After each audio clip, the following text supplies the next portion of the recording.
Hello friend, welcome back to my video. आज की इस वीडियो में हम लोग रेलवे से जुड़े इंपॉर्टेंट सामान्य विज्ञान के प्रश्नों करेंगे। ठीक है, स्पेशली ये साइंस के प्रश्न हैं। ठीक है, सामान्य विज्ञान के प्रश्न, जनरल नॉलेज, जनरल साइंस। ठीक है, ये प्रश्न जो है PYQ पे यानी प्रीवियस ईयर क्वेश्चन पर आधारित है और ये सारे क्वेश्चन जो हैं फिजिक्स सेक्शन से हैं। ठीक है, तो उम्मीद है वीडियो आपको अच्छा लगेगा और ये सारे प्रश्न जो हैं व्याख्या सहित दिए गए हैं यानी कि एक्सप्लेनेशन के साथ है। ठीक है फ्रेंड, तो आपसे उम्मीद है कि आप इस वीडियो में पूरी तरह जुड़े रहेंगे और इस वीडियो का मैक्सिमम लाभ उठाएंगे। यकीन मानिए ये सेशन जो है बहुत ही ज़्यादा अच्छा होने वाला है। ठीक है, और आपके एग्ज़ाम के लिए भी काफ़ी ज़्यादा बेनिफिशियल होगा। ठीक है, तो आगे बढ़ते हैं पहले प्रश्न की तरफ। पहला प्रश्न है आज का, देखिए पहला प्रश्न है रेडियो धर्मिता की एसआई यूनिट क्या है। ठीक है, तो याद रखिएगा रेडियो धर्मिता की जो एसआई यूनिट होती है वो होती है बैकुरल। ठीक है, याद रखना आपको, ये रेडियो धर्मिता की एसआई यूनिट होती है बैकुरल। ठीक है, ये क्वेश्चन जो है पूछा गया था NTPC में। ठीक है, RRB NTPC में पूछा गया था, मैं आपको बता दे रहा हूँ। इसके शिफ्ट 2 में पूछा गया था 13 मार्च 2021 के एग्जाम में। ठीक है, याद रखना आपको रेडियो धर्मिता की एसआई यूनिट क्या होती है, बैकुरल होती है। ठीक है, याद रखना है बैकुरल होती है। इसके साथ ही आपको कुछ बता दूँ एक्स्ट्रा, जैसे देखिए कुछ एक मूलभूत भौतिक राशियाँ होती है। ठीक है, जिनकी संख्या कुल 7 होती है और उनके भी यूनिट मैं आपको बता देता हूँ। जैसे कि मीटर की होती है M। ठीक है, यूनिट होती है, सिंबल होता है मतलब कि, और इसका यूनिट होता है लंबाई। ठीक है, ठीक है, याद रखिएगा मीटर यूज करते हैं लंबाई को मापने के लिए। उसके बाद याद रखिएगा वजन यानी कि द्रव्यमान नापने के लिए, द्रव्यमान नापने के लिए हम लोग यूज करते हैं kg का।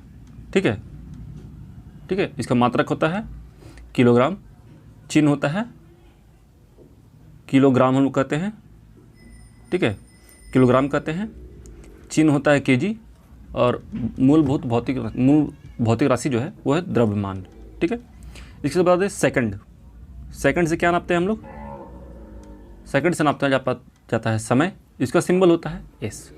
ठीक है, उसके बाद बात की जाए एम्पियर। ठीक है, एम्पियर जो होता है, एम्पियर में हम लोग नापते हैं विद्युत धारा को। किसको नापते हैं, विद्युत धारा को नापते हैं। ठीक है, इसका यूनिट जो होता है वो होता है कैपिटल A। ठीक है, उसके बाद बात किया है केल्विन जो है, केल्विन में नापा जाता है ताप को। ठीक है, इसका SI जो चिन्ह होता है वो होता है K। SI यूनिट की बात करें तो केल्विन होता है तापमान का। उसके बाद होता है मोल। ठीक है, मोल में क्या नापते हैं, पदार्थ की मात्रा। ठीक है, पदार्थ की मात्रा नापा जाता है मोल में। ठीक है, केमिस्ट्री में जो पदार्थ की मात्रा नापा जाता है वो नापा जाता है मोल में। इसका जो सिंबल होता है वो MOL मोल होता है।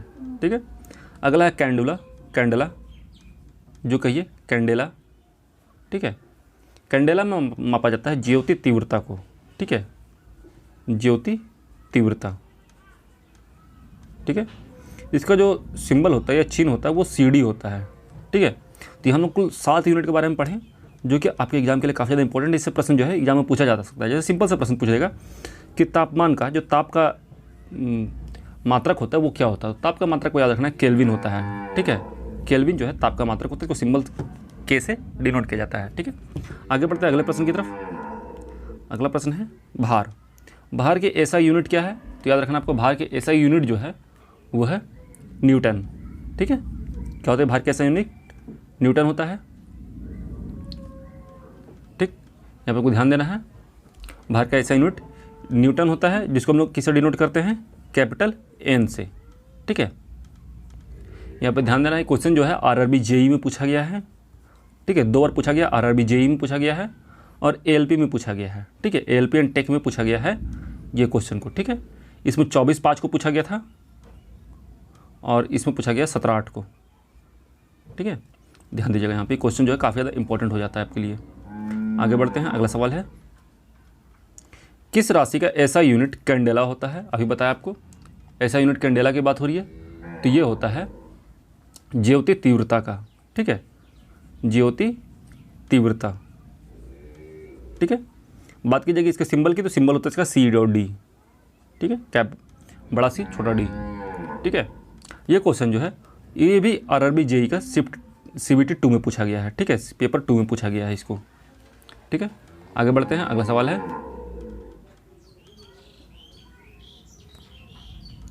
संवेग की एसआई यूनिट में इकाई क्या है? तो याद रखिएगा संवेग की जो एसआई यूनिट में इकाई है वो केजी मीटर पर सेकेंड। ठीक है, याद रखिएगा इसको, केजी मीटर पर सेकेंड जो है ये यूनिट होता है संवेग का। ठीक है, ध्यान दीजिएगा यहाँ पे कुछ और बता दूँ आपको। संवेग बराबर जो होता है फॉर्मूला होता है संवेग का, वो याद रखिएगा। संवेग बराबर होता है द्रव्यमान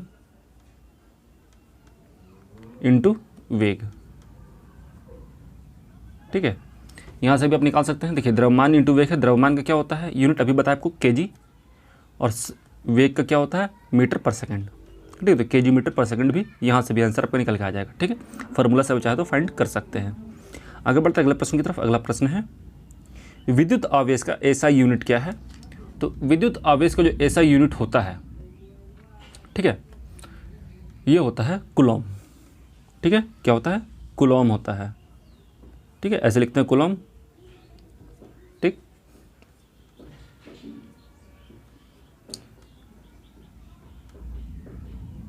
और याद रखिए विद्युत आवेश का जो नामकरण है ये किया गया था बेंजामिन फ्रैंकलिन के द्वारा। किसके द्वारा किया गया था? ये भी कभी कभी एग्जाम में पूछ जाता है कि विद्युत आवेश का खोज या फिर आविष्कार किसने किया? खोज किसने किया था? बेंजामिन फ्रैंकलिन ने किया था।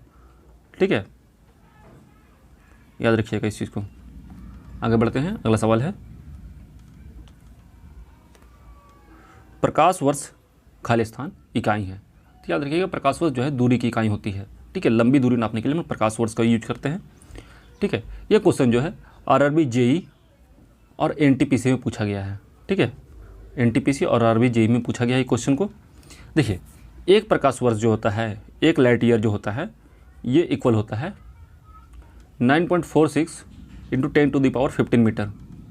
ठीक है, 10⁻15 मीटर के बराबर होता है एक लाइट ईयर। ठीक है, तो जब एक लाइट ईयर की बात करते हैं तो प्रकाश के द्वारा एक साल में चलेगी दूरी एक लाइट ईयर कहलाती है, जो कि इतना के बराबर होता है। ठीक है, देखिए बात की जाए इससे बड़े यूनिट की तो होता है एक पारसेक। ठीक है, पारसेक जो होता है ये भी एक दूरी मापने की ही इकाई है। एक पारसेक, ये भी एग्जाम में पूछता है। एक पारसेक जो है वो 3.26 प्रकाश वर्ष के बराबर होता है। ठीक है, ये भी याद रखिएगा 3.26 लाइट ईयर के बराबर होता है एक पारसेक। ठीक है, ये क्वेश्चन भी एग्जाम में पूछा जाता है बार बार। आगे बढ़ते हैं, अगला सवाल है प्रतिरोध की एसआई यूनिट क्या है? ठीक है, तो याद रखिए प्रतिरोध का एसआई यूनिट जो होता है ये होता है ओम।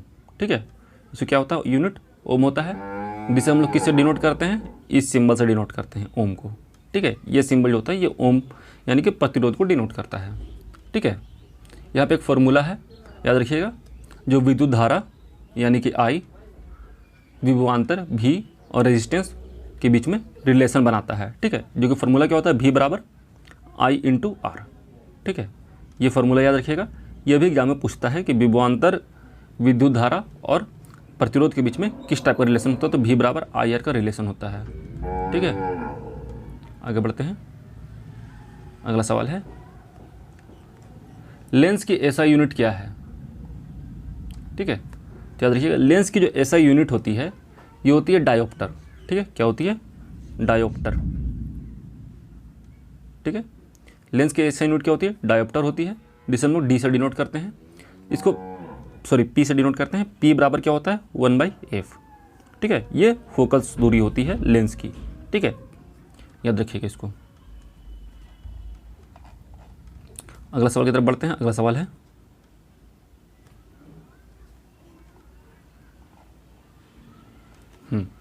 रेडियोधर्मी पदार्थ द्वारा उत्सर्जित होने वाले विकिरण की मात्रा को खाली स्थान नामक में मापा जाता है। ठीक है, सॉरी इकाई होना चाहिए था, यहाँ पर छूट गया है। देखिए जो रेडियोधर्मी पदार्थ द्वारा उत्सर्जित विकिरण होती है इसको मापने के लिए जब हम यूनिट यूज करते हैं उसको कहा जाता है पास्कल, क्यूरी में मापते हैं। ठीक, किस में मापा जाता है? क्यूरी में मापा जाता है। ठीक है, जो कि मैडम क्यूरी के रिस्पेक्ट में रखा गया इसका नाम। क्यूरी में मापा जाता है। क्यूरी में हम लोग नापते हैं किसी भी रेडियोधर्मी पदार्थ द्वारा उत्सर्जित होने वाली विकिरण को। किस में मापा जाता है? क्यूरी में मापा जाता है, याद रखना है आपको। ठीक है, कुछ और बता दूं आपको इसके साथ चलते चलते। जैसे कि पास्कल एक यूनिट होता है। ठीक है, जिसको शॉर्टकट में PA लिखा जाता है। इसमें लोग किसको नापते हैं? दाब को नापते हैं। ठीक है, इसको मापा जाता है, दाब को मापा जाता है। और साथ में याद रखिएगा एम्पियर जो होता है, एम्पियर में हम लोग किसको मापते हैं? विद्युत धारा को नापते हैं। ठीक है, विद्युत धारा को मापा जाता है। विद्युत धारा को मापा जाता है एम्पियर में, ठीक है। ये इसकी एसआई यूनिट होती है। आगे बढ़ते हैं, अगला सवाल है उद्योग में शक्ति की इकाई क्या है। याद रखिएगा उद्योग जो होता है, जो भी उद्योग चलता है, जो भी इंडस्ट्री होता है, उसमें शक्ति की यूनिट जो होती है वो होती है अश्व शक्ति, यानी कि हॉर्स पावर, ठीक है। याद रखिएगा हॉर्स अश्व शक्ति, ठीक है, जिसे हम शॉर्टकट में कैपिटल H और P लिखते हैं, ठीक है, हॉर्स पावर, ठीक है। कभी कभी एग्जाम में पूछ देता है कि 1 हॉर्स पावर बराबर कितना होता है, तो 1 हॉर्स पावर बराबर जो होता है 746 वाट होता है, ठीक है। इसको भी याद रखिएगा आप लोग, एग्जाम में पूछ देता है कभी कभी। आगे बढ़ते हैं, अगला सवाल है नॉर्मल शक्ति की इकाई क्या है। तो याद रखिएगा शक्ति की इकाई जो होती है वो होती है वाट, ठीक है। नॉर्मल शक्ति की इकाई क्या होती है, वाट होती है। जब इंडस्ट्रियल लेवल पे बात की जाएगी तो वो हॉर्स पावर होता है, ठीक है। आगे बढ़ते हैं, अगला सवाल है ध्वनि को मापने के लिए कौन सा यूनिट का उपयोग किया जाता है। तो याद रखिए जो ध्वनि होता है, ठीक है, इसको मापने के लिए यूनिट का उपयोग करते हैं वो होता है डेसिबल, ठीक है। किसका यूज करते हैं, डेसिबल का उपयोग करते हैं, ठीक है। इसके हम लोग D और B से डिनोट करते हैं, ठीक है। आगे बढ़ते हैं, अगला सवाल है देखिए फिर से क्वेश्चन है ध्वनि प्रदूषण का, यहाँ पे प्रदूषण ऐड हो गया है, को खाली स्थान के पदों के अनुसार मापा जाता है, ठीक है। तो याद रखिएगा जो ध्वनि प्रदूषण होता है इसको हम किस में मापते हैं, इसको हम मापते हैं डेसिबल में, ठीक है। डेसिबल में मापा जाता है ध्वनि प्रदूषण को भी, ठीक है। आगे बढ़ते हैं, अगला सवाल है एसआई यूनिट में प्रतिबल की इकाई क्या है, ठीक है। देखिए एसआई यूनिट में प्रतिबल की बात हो रही है यहाँ पर, तो इसका जो इकाई होता है वो होता है न्यूटन पर मीटर स्क्वायर, ठीक है, न्यूटन पर मीटर स्क्वायर होता है, ठीक है। आगे बढ़ते हैं, अगला सवाल है हाँ याद रखिएगा ये क्वेश्चन जो है, ये क्वेश्चन जो पूछा गया है ये आरआरबी एसएससी में पूछा गया है, एसएसई में पूछा गया है, ठीक है। आगे बढ़ते हैं, अगला सवाल है अपवर्तनांक की इकाई क्या है, ठीक है। देखिए अपवर्तनांक जो है उसकी इकाई पूछा गया है, तो अपवर्तनांक की इकाई याद रखिएगा कोई मात्रक नहीं होता अपवर्तनांक का, ठीक है। अपवर्तनांक की इकाई नहीं होती है, ठीक है। एग्जाम में पूछ दे अगर तो अपवर्तनांक की इकाई नहीं होती, नॉन ऑफ दीज पे आपको मार्क आना है, ठीक है। एकदम 100% श्योर रहिए कि नॉन ऑफ दीज इसका सही जवाब होगा, ठीक है। अपवर्तनांक जो होता है रेशियो होता है, ठीक है, किसी माध्यम में प्रकाश की चाल, ठीक है, बटा निर्वात में प्रकाश की चाल, ठीक है, ये रेशियो होता है, ये एक अनुपातिक मान है, इसमें कोई मात्रक नहीं होता है। आगे बढ़ते हैं, अगला सवाल है किसे जूल में मापा जाता है। जूल में मापने की बात हो रही है, तो जूल में जब हम मापते हैं वो मापते हैं ऊर्जा को। किस मापा जाता है, ऊर्जा को, ठीक है। ऊर्जा को मापने के लिए हम क्या उपयोग करते हैं, जूल का, ठीक है। यहाँ पे याद रखिएगा ऐसे कोई क्वेश्चन पूछता है कि दाब को मापने के लिए किसका उपयोग किया जाता है, तो दाब को मापने के लिए हम किसका उपयोग करते हैं, पास्कल का, ठीक है, ठीक है। ऐसे कभी कभी सवाल पूछ देता है कि जो वेग है, वेग को मापने के लिए किसका उपयोग करेंगे, तो ये याद रखिएगा वेग को मापने के लिए हम किस में मापते हैं, मीटर पर सेकंड में, ठीक है। यहाँ पे ध्यान देना बात है ऊर्जा और कार्य, ठीक है, ये दोनों कन्फ्यूजन करता है कभी कभी। पर देखिए दोनों का ही जो मात्रक होता है वो जूल होता है, ठीक है, दोनों का मात्रक क्या होता है, जूल होता है, ठीक है। यहाँ पे कभी कभी पूछता है कि तरंग दैर्ध्य का मात्रक क्या है, तरंग दैर्ध्य, तो इसका जो मात्रक याद रखिएगा, इसका मात्रक क्या होता है, एंगस्ट्रॉम। इसको लोग ए से डिनोट करते हैं, इसके ऊपर एक छोटा सा डॉट बना होता है, ठीक है। आगे बढ़ते हैं, अगला सवाल है किसकी इकाई ऊर्जा की इकाई के समान होता है, ठीक है। तो अभी आपको बताएं कार्य की जो इकाई होती है वो ऊर्जा का समान होती है, और दोनों का इकाई क्या होता है, जूल होता है। क्या होता है, जूल होता है, जिसे हम लोग कैपिटल जे से डिनोट करते हैं। आगे बढ़ते हैं, अगला सवाल है शक्ति की इकाई को क्या कहते हैं। तो शक्ति की इकाई को याद रखिएगा, इसको कहते हैं वाट, ठीक है।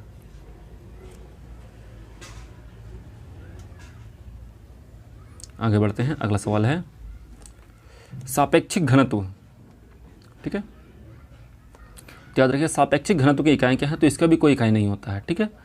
कोई इकाई नहीं होता है सापेक्षिक घनत्व का भी, ठीक है। पर यहाँ पे याद रखने वाली बात ये भी याद रखिएगा, थोड़ा बहुत कभी कभी पूछते हैं घनत्व का इकाई क्या है, तो घनत्व का इकाई क्या होता है kg पर मीटर क्यूब, ठीक है। क्या होता है kg पर मीटर क्यूब, ठीक है। और कभी कभी विस्थापन का पूछ देता है, ठीक है। तो विस्थापन का इकाई क्या होता है याद रखिएगा, विस्थापन का इकाई क्या होता है मीटर होता है, ठीक है। आगे बढ़ते हैं, अगला सवाल है एम्पियर सेकंड किसकी इकाई है।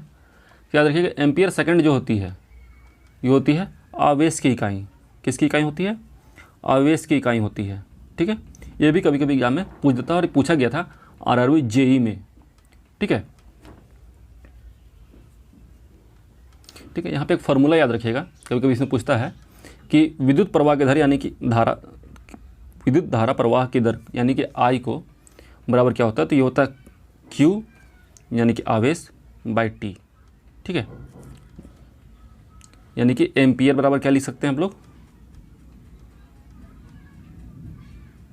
बराबर आवेश बटा सेकेंड, ठीक है, ऐसा लिखा जा सकता है, ठीक है। कभी कभी एग्जाम में पूछ देता है कि एम्पियर का या फिर आवेश का फार्मूला क्या होता है या फिर एम्पियर का फार्मूला क्या होता है, ऐसे कभी पूछ देता है एग्जाम में, ठीक है। ये क्वेश्चन जो है एक बार रिपीट हो चुका है ऑलरेडी, ये जेई के प्रश्न पूछा गया था 2014 में, ठीक है। कब पूछा गया था, 2014 में, ठीक है। आगे बढ़ते हैं, अगला सवाल है